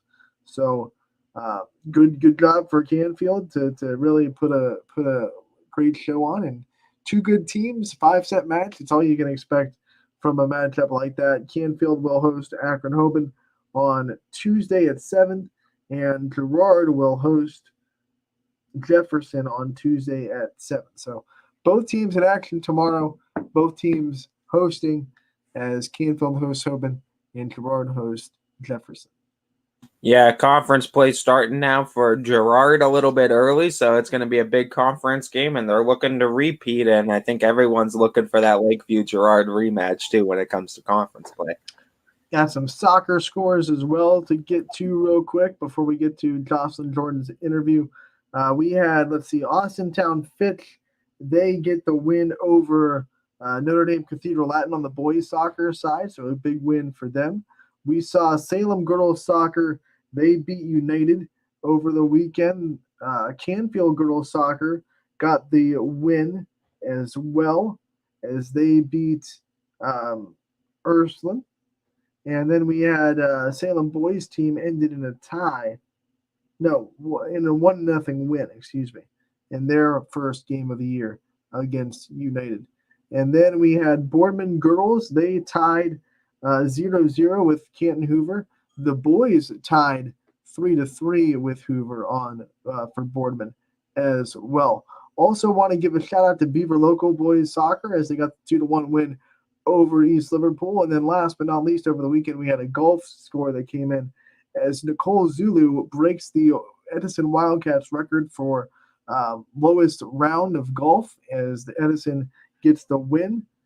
So Nicole Zulu has a great round. She breaks an Edison record, and that kind of rounds up. One more volleyball score, Campbell got the opening day win over Valley Christian in a sweep. So Campbell Volleyball off to a good start as well as they sweep Valley Christian. You can find all those recaps and more on ysnlive.com to see what players stood out for those teams and how they got those victories.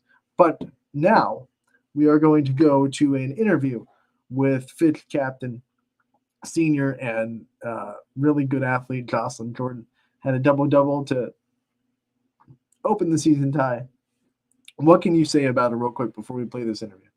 I mean, she's one of those athletes too at this sport that you can't appreciate enough because you don't know how often you're going to get someone like this, someone that can get kills at such a high volume with such a high percentage too, and can be efficient in so many different stats too, and to do so while also standing over 6 foot tall too. And I mean, you can't teach height is the one thing too. So to have all these gifts as an athlete and also to be blessed with great height too for the sport, it just makes her such a versatile weapon when she steps foot on that court.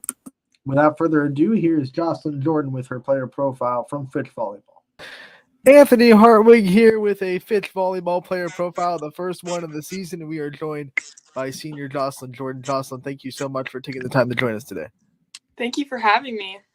And here we go. It's your last ride as a Fitch Falcon, and everything's probably going to be bubbling over. The emotions you've had your first game of the season. What kind of emotions have been kind of in your mind for the last couple of weeks as you prepare for this last season? It's been bittersweet, and at first I was just so uptight about it, oh my god, this is my last year, and I've just started learning more, just to enjoy every single moment. And I've been trying to make every single practice, every time I'm with the girls, just everything the best it can be.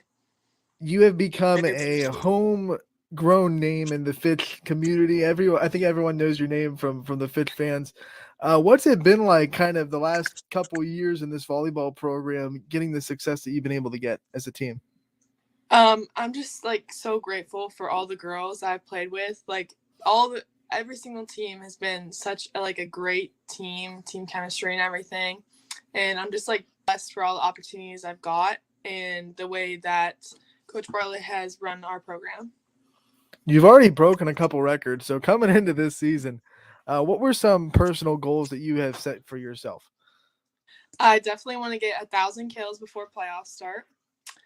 And then I'm going to try and re-break my record from last year of kills in a game and maybe kills in a season. When you look at some of the faces on this team, a lot of new faces that you guys have to play with. You lost a pretty good senior class last year. What's it been like being a leader on this team and seeing new players step up in new positions? I love it. I just love seeing these girls get more comfortable every day and being able to be themselves. I think that's a big thing I try and stress on our team is like always be yourself, always speak up when you feel like something's wrong. And I love watching these girls grow into the players that they've been becoming. What kind of things do you kind of do as a leader? Like, how would you define your leadership qualities? I try and like make sure they know that they're not alone. And if they ever need anyone to talk to, I'm right here. Before games, if I see someone's like off or like needs like, I could tell they want someone to talk to, I'll go up to them and be like, hey, like, what's up? What's wrong? And after a mistake, I'll reassure them, you got the next one. And always try and talk on the court as much as I can and be there early to practices, always on time. Who were some of the upperclassmen in your past that kind of showed you how to be a leader? My childhood best friend was Kate McGuire, and she graduated going into my junior year. And she was just such a great role model for me. Like, she was nice to everybody. Everyone likes her. She's such a kind girl. And we would be the first ones to practice every single morning.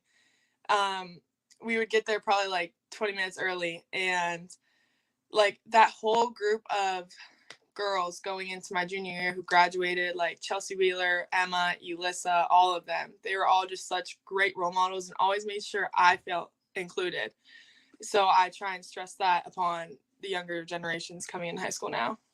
I mean, you were in a lot of these players' shoes not too long ago when you stepped onto the floor as an underclassman and you had to make an immediate impact. So how much of that experience do you lean on when you're trying to show them how it's done? Yeah, I definitely like understand how it feels. So like whenever I could tell like they're starting to get nervous or something, I'll be like, it's okay. No one's going to be mad at you for a mistake. You got the next one. Like, and I always make sure they feel included. Like, I'll try and text them and just like be their friend and know that they have me. We know that your summers are filled with elite volleyball. You play in one of the premier club teams in America, and we've seen you at Division I camps. How much do you think that kind of experience helps you grow as a player? It makes me see things from all kinds of different perspectives, and I think that's a great characteristic to have because I'm never just seeing something from my point of view. I always think about how it'd be from someone else's point of view, and all those like playing with the elite players I've played with, the coaches I've like played with, it makes me like understand the game better and understand like what we have to do to make my team better. If you had to kind of pick one part of the game that experience and those games with your club team has really helped you grow in, what would you say it is? Let me think. There wasn't really a special game, but our season, my sophomore year, it was like our coach got fired and we just had all kinds of like stuff. We didn't even go to like AAU nationals or anything. That season was just a wreck for us. And then this year, all of us came back and we all trust each other enough. Like, and we had a great season. It was no drama all season, nothing. We were always encouraging each other. Everything was so good with that club team this year. It was just like about the trust factor. And I would just say like my 16th year, just that whole thing made us like me into the player I am today, I guess.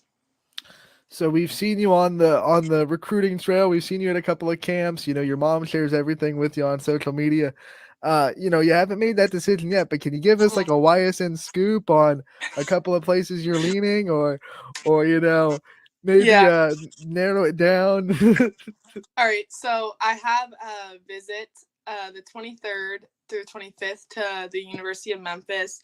And then I have been in contact with probably like 4 more D1 schools right now. All right.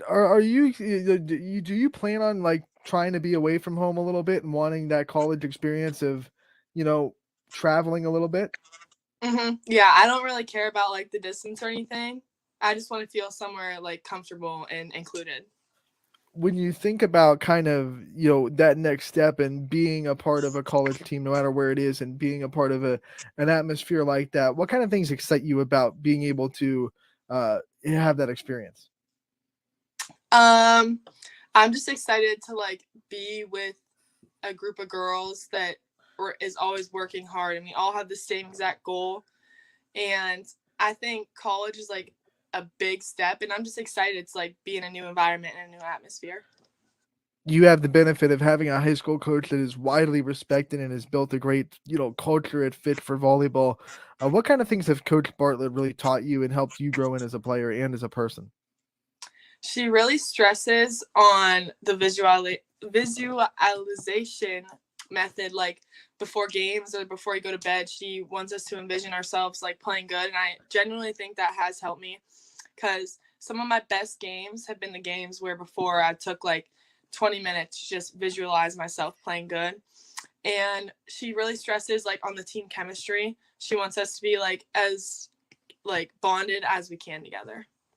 This Fitch team gets so amped up before games. The energy is electric during JV games and in warm-ups. What kind of things really fire this team up and give them that extra energy that is kind of unique to other teams? I think like once one of us just starts getting like the energy that we need, we all just come together and have that energy. And when we get that energy, we're unstoppable. What are some games in your Fitch career that really stick out to your mind as your favorite memories so far? Probably my sophomore year, our district semifinal game. We were playing Maslin Perry, and that year they swept us 3-0. And then in the district semifinals, we went to 5 and we beat them. And we were down like 23-24, and we came back and won a set. And then it was like 14-12 or something, and we came back and won that 5th set. It was just a crazy game, and I ended up tying the record for kills, 30 kills as a sophomore, and I was a middle hitter. Yeah, now, you made that transition to the outside, and I love that you brought that up last year because I wanted to talk about it. What was it like going from being a middle, which is what your team needed that year, and then saying, hey, our team needs an outside this year, and I'm going to elevate myself a little bit and move to the outside? It was definitely the right move for me. I feel like more comfortable on the outside. I was nervous at first because I was like, oh my gosh, like I'm gonna be the key hitter for our team this year and everything. But I like playing outside more, I'd say. Yeah. And when people look at your stats, so obviously their eyes go right to the kills and the swings, but doubles galore. You get digs for days. Yeah. How much pride do you kind of take in your defense and some of that work that goes unnoticed and isn't the flashy stuff in a volleyball game?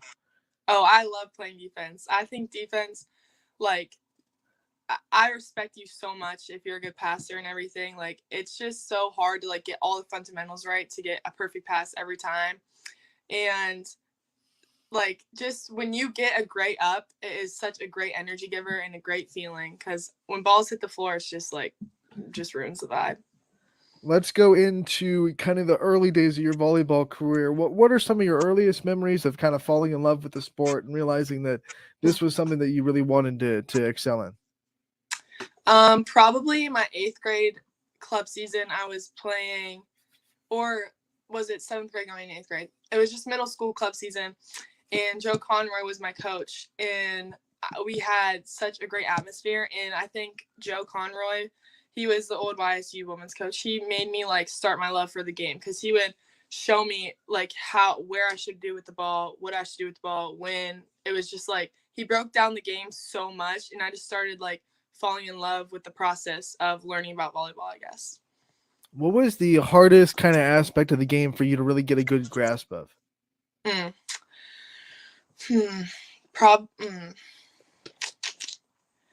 Probably like after you make a mistake, you cannot think about it at all.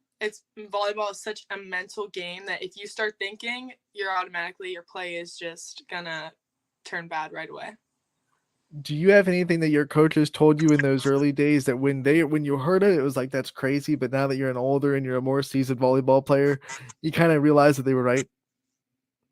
There definitely was some stuff, yeah. Like, they didn't, like, yeah.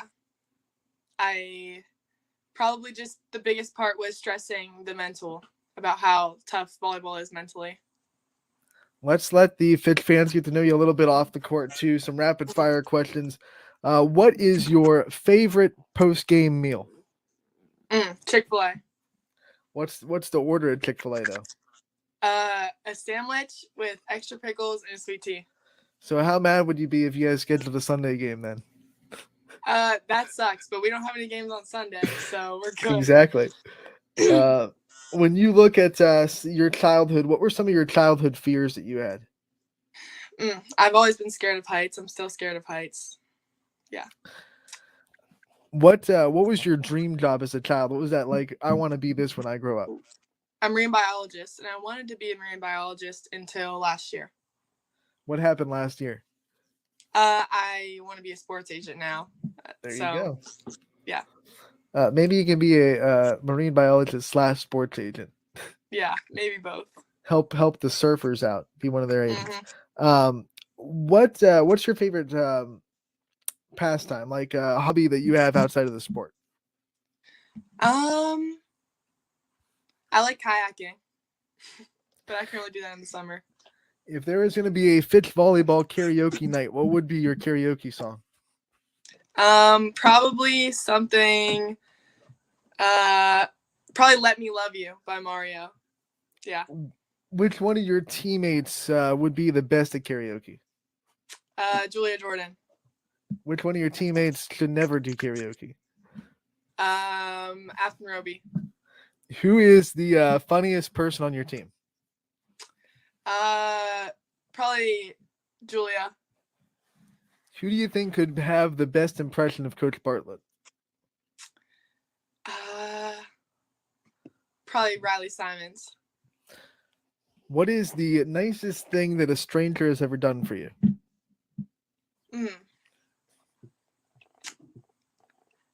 There was one time, I can't think of exactly what it was, but I know there was one time a stranger made me cry because they did something so nice for me. I just can't think of exactly what it is. We're going to flip it and say, what is the nicest thing you've ever done for a stranger? Probably I saw someone didn't have enough money to pay for their meal, so I gave them some of mine. What is your current series that you're binge watching on a streaming service? I already finished Stranger Things, but I don't really watch TV, but Stranger Things, I love Stranger Things. Stranger Things. So what do you do in your off time? If you're not watching TV and you're trying to just relax, what kind of things do you do? I have 4 cats, and I love my cats. So I hang out with my cats a lot. And then me and Jordan Smith go shopping a lot. We know cats can be strange. What's the weirdest thing your cats have ever done? God, my one cat literally just kills everything and just brings it home like it's normal. It's a gift. What's one thing that if your cats could talk, what do you think they would say about you?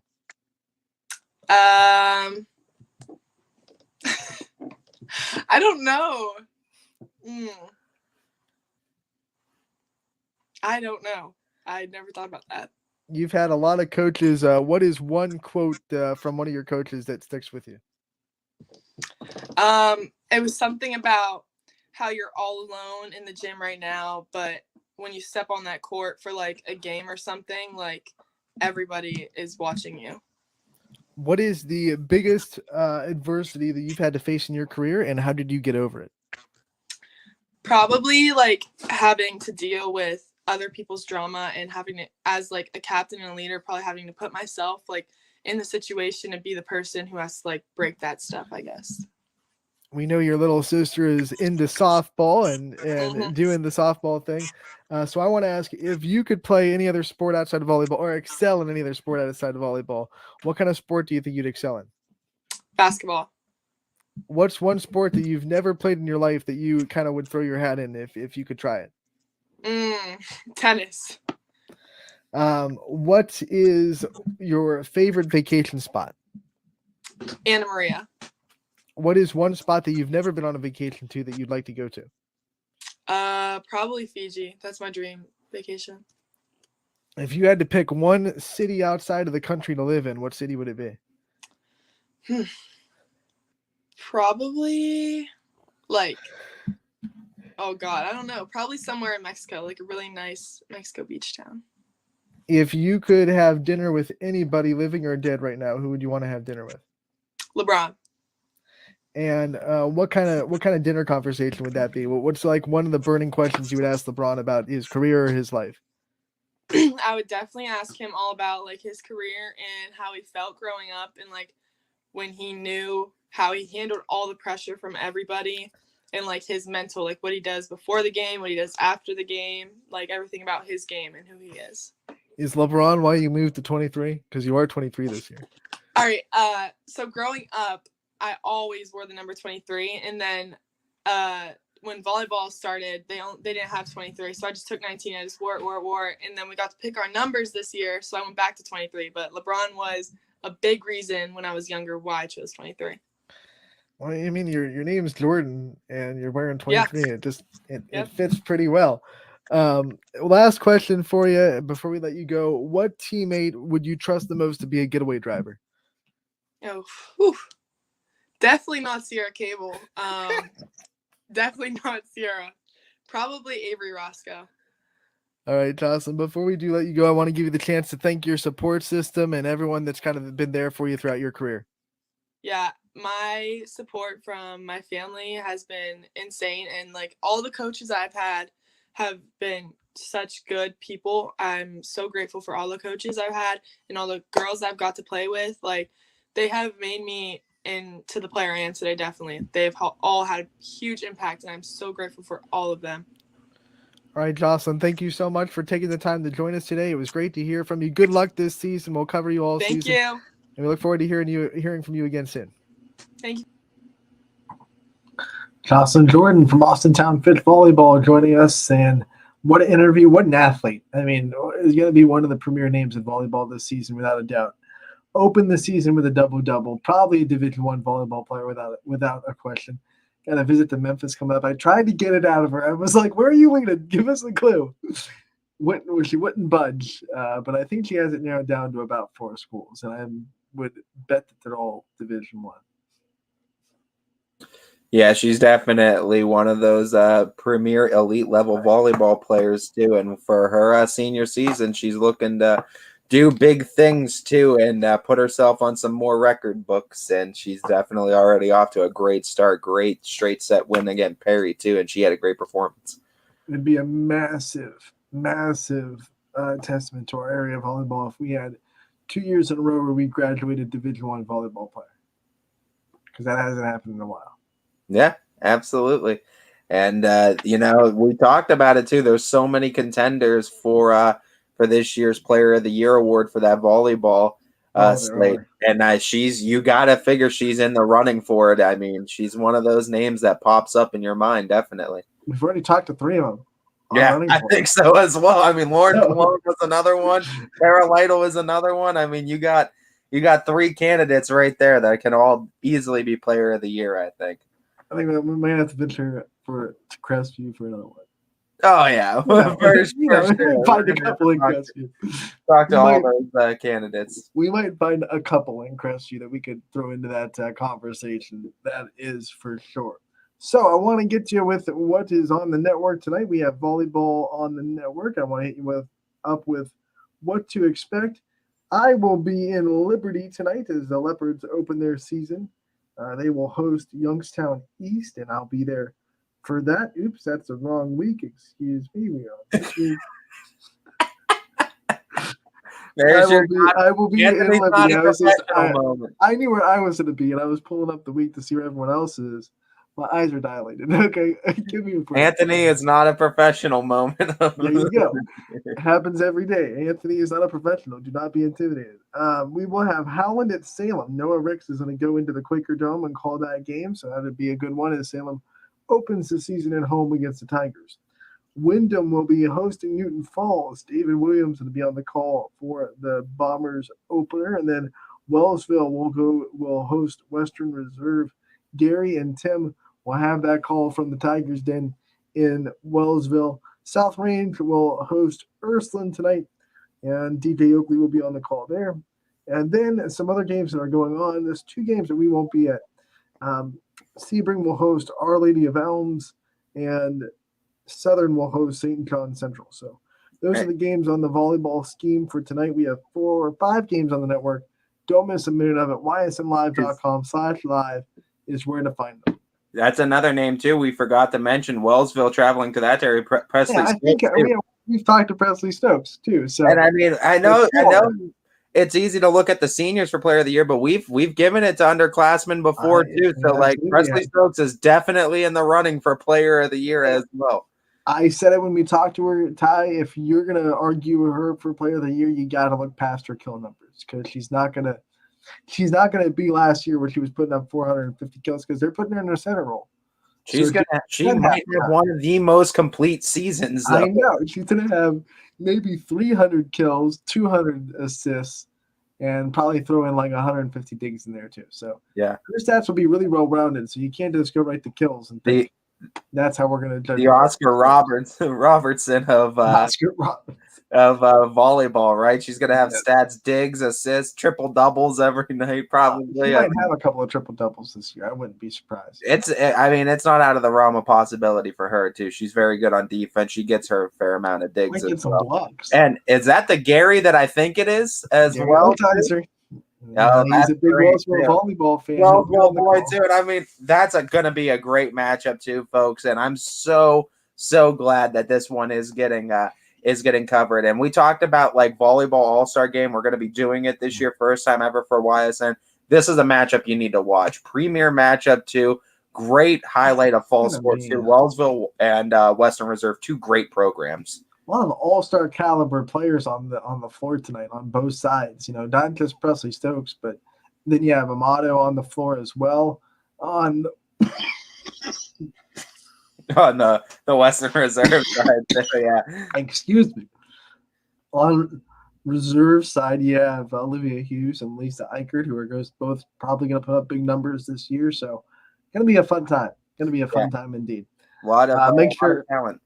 Make sure to check out those games. ysnlive.com/live is where you can find the links to all the games that you would want to watch. They're all free, regular season, completely free. Make sure to tune in. Me and Ty, we're taking a 22-hour break. We'll be back tomorrow from 12 to 2. We have Brian Robinson from Austin Town Fitch. He's got a lot of Division I offers. We're going to talk to our first football player of the year this week as we talk to him tomorrow. And we will also talk results, games, and a lot more on Running Point tomorrow from 12 to 2. Don't miss that. 22-hour break for me and Ty. Catch All Sports podcast coming up next. Power Hour will hit you up from 3 to 4, and